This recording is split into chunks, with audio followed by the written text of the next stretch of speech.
มาสงค่านางแสงก่อเตียว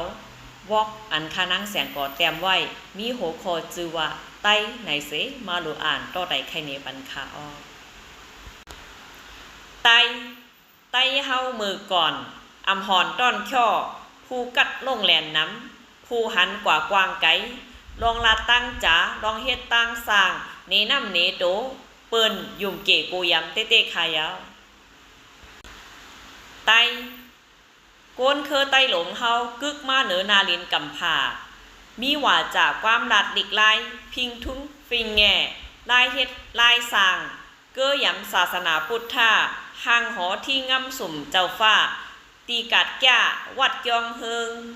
วานเมืองสายาจื่นกัดเย็นกวนเมืองมีส่วนไรส่วนเป็นเตขายาว